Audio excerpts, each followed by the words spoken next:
નમસ્કાર, હું આમ આદમી પાર્ટીમાંથી મનોજ સોરઠિયા.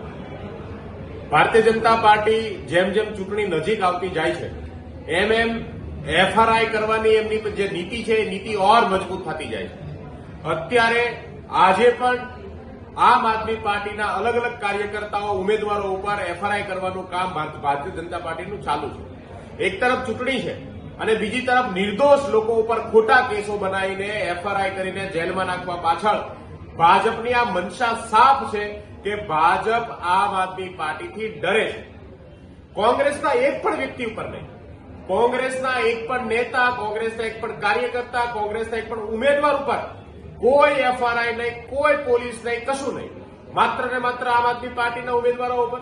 આમ આદમી પાર્ટી અત્યાર સુધી 5500 જેટલા ઉમેદવારો જાહેર કરી ચૂકી છે અને ભારતીય જનતા પાર્ટી પાછળ પડી છે ઉમેદવારોને કે ઉમેદવારી ન કરો, સગાવાલાને મોકલવા, તમામ પ્રકારના જે ધતિંગ છે, તમામ પ્રકારની જે કોશિશ છે એ ભાજપ કરી રહી છે.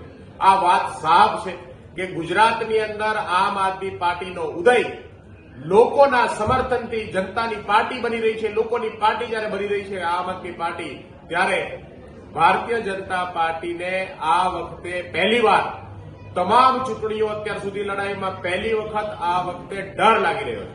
એમને ડર છે કે ગુજરાતની જનતા ભાજપના પાપનો ઘડો ફોડવાની છે અને ગુજરાતની જનતા તૈયાર બેઠી છે અને એટલા માટે આ તમામ પ્રકારના તરકટ જે કહેવાય તરકટ કરી રહી છે.